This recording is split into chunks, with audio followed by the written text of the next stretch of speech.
Good morning eight class. आज हम आपका सिक्स्थ चैप्टर आखिरी पत्ता करने जा रहे हैं। Page number 156।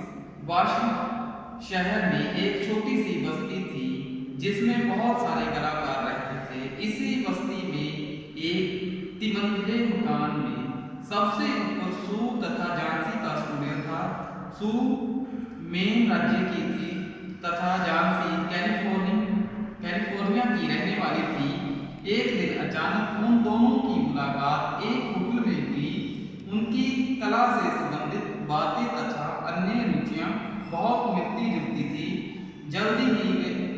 जल्दी ही वे आपस में काफी घुल मिल गई और एक दिन दोनों ने मिलकर एक स्टूडियो खोल लिया। ठीक है बेटे, दो लड़कियां हैं, एक कैलिफोर्निया की रहने वाली है और दूसरी मेन राज्य की रहने वाली। एक का नाम सू है और दूसरी का नाम झांसी है। ठीक है, तीन मंजिली इमारत पर उनका एक स्टूडियो है। इसके 6 महीने बाद ही उस बस्ती में निमोनिया बहुत तेजी से फैल गया। धीरे धीरे पूरी बस्ती में लोग निमोनिया से पीड़ित होने लगे। बस्ती के पश्चिमी क्षेत्र में इस निमोनिया का प्रकोप बहुत ज्यादा था। ठीक है बेटे, जैसे आज के युग में हमने देखा है, पिछले समय में जैसे कोरोना का कितना ज्यादा प्रकोप था, ऐसे ही उस समय में निमोनिया का ऐसे ही प्रकोप था। ठीक है बेटे, बहुत सावधानी बरतने के बावजूद झांसी भी निमोनिया की चपेट में आ गई। ठीक है बेटे, जैसे कि हमें भी सावधानी रखनी चाहिए। इस तरह बहुत सावधानियां रखने के बावजूद भी वो लड़की इसकी चपेट में आ गई थी, निमोनिया नामक बीमारी की। ठीक है बेटे, फेफड़ों में बलगम जम जाने से वह इतनी अधिक कमजोर हो गई थी कि उसके लिए बिस्तर से हिलना डुलना भी मुश्किल हो गया था। वह अपने बिस्तर पर लेटी लेटी सी खिड़की के बाहर देखती रहती। हालांकि एक डॉक्टर उसका इलाज कर रहा था, पर उसकी तबीयत दिन प्रतिदिन खराब होती जा रही थी। ठीक है बेटे, किस तरह की उसकी हालत हो चुकी है। ठीक है, बलगम जम चुकी है उसकी छाती पर। ठीक है बेटे, और वो क्या है, खिड़की के बाहर पत्ता आखिर एक पत्ता लगा हुआ पेड़ पर उसे देखती रहती है। ठीक है बेटे, बेल की तरफ देखती रहती है। एक दिन सुबह डॉक्टर ने सू को बुलाकर कहा, झांसी के बचने की कोई आशा नहीं है। मैं यह इसलिए कह रहा हूँ क्योंकि बीमार होकर लोग इतने मायूस हो जाते हैं कि वे मौत के अलावा कुछ सोचते ही नहीं। उनके मन की स्थिति के कारण ही दवाइयों का भी उन पर बहुत कम असर होता है। तुम्हारी सहेली के मन में भी यह बात बैठ रही है कि वह अब ठीक नहीं होगी और उसकी मृत्यु स्वीट है। ठीक है बेटे, हमें जो हमारी मानसिकता है हमें ऐसे सोचने पर मजबूर कर देती है कि मैं अब ठीक नहीं होगी, अब मैं मरने वाली हूँ। उस हालात में दवाइयाँ भी हम पर असर नहीं करती। कभी भी ऐसा नहीं सोचना चाहिए, हमें सकारात्मक यानी कि पॉजिटिव सोचना चाहिए कि कोई भी कितनी बड़ी मुसीबत आए, चाहे कोई भी बीमारी आए, उससे हम बच सकते हैं, बाहर निकल सकते हैं। मैं अपनी तरफ से पूरा प्रयास करूंगा। तुम उससे इस तरह की बातें करके उसका मनोबल बढ़ाने का प्रयास करो।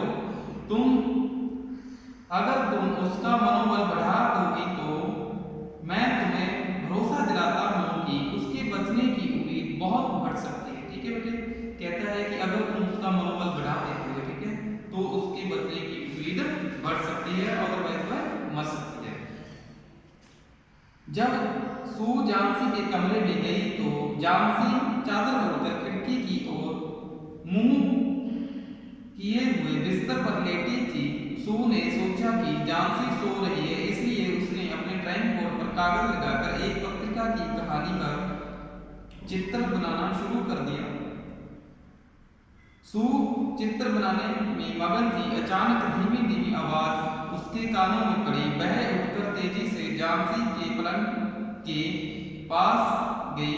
उसने देखा कि झांसी लगातार खिड़की के बाहर देख रही थी और उल्टी गिनती गिन रही थी। 12, 11, 10, 9, 8, 7। सू ने बड़ी बेचैनी से खिड़की के बाहर देखा। वह जानना चाहती थी कि आखिर झांसी इस तरह गिनती क्यों गिन रही है। बाहर केवल सुनसान बरामदा था और ईंटों की दीवार पर अंगूर की एक अधसूखी बेल थी। सू ने पूछा, यह क्या गिन रही हो? ठीक है बेटे, जब झांसी उसके कमरे में आकर पेंटिंग बना रही होती है तो झांसी कमरे के बाहर खिड़की की तरफ देख रही होती है। ठीक है, सामने एक ईंटों वाली दीवार है, उस पर आज सूखी अंगूर की बेल है और वह उल्टी गिनती गिन रही है।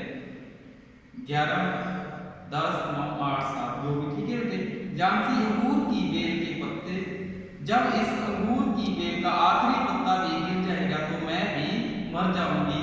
तुझे 3 दिन से मालूम है, क्या डॉक्टर ने तुम्हें नहीं बताया? सू ने उसे प्यार से झिड़कते हुए कहा, ओ मैंने ऐसी बेवकूफी भरी बातें पहले कभी नहीं सुनी। अंगूर की इस पुरानी बेल के पत्तों के गिरने से तुम्हारे ठीक होने या ना होने का भला क्या संबंध हो सकता है? तुम्हें ऐसा नहीं सोचना चाहिए।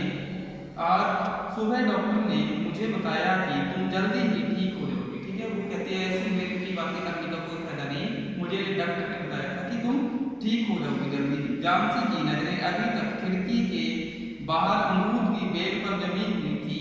उसने कहा, तुम्हें दवा लाने की कोई जरूरत नहीं है, अंगूर की बेल पर से एक पत्ता और गिर गया है, अब केवल 4 पत्ते बाकी रह गए हैं। अब मुझे शोरबा पीने की जरूरत नहीं है। शोरबा यानी कि एक तरह का सूप होता है। ठीक है बेटे, अब तो अंधेरा होने से पहले ही मैं इस बेल के आखिरी पत्ते को गिरते हुए देखना चाहती हूँ, ताकि उसके गिरते ही मैं मर जाऊं। सू ने प्यार से कहा, प्रिय झांसी, बेकार की बातें छोड़ो और सोने की कोशिश करो। मैं नीचे बहरमन को बुलाने जा रही हूँ, मुझे उससे अपने चित्र का मॉडल बनवाना है। जब तक मैं ना लौटूं तब तक अपनी जगह से मत हिलना मत। ठीक है बेटे, वो कहती है कि मैं अब जा रही हूँ नीचे, ठीक है, तुम अपनी जगह से मत हिलना, मैं बहरमन से अपने चित्र का मॉडल बनवाने जा रही हूँ। बहरमन एक चित्रकार था, उसकी उम्र 60 वर्ष से अधिक हो गई थी।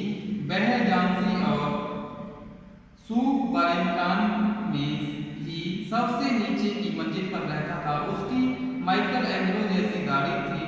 वह कला के क्षेत्र में असफल हो चुका था। वह सदा एक अनोखी कलाकृति बनाना चाहता था, परंतु उसने कभी इसकी शुरुआत ही नहीं की।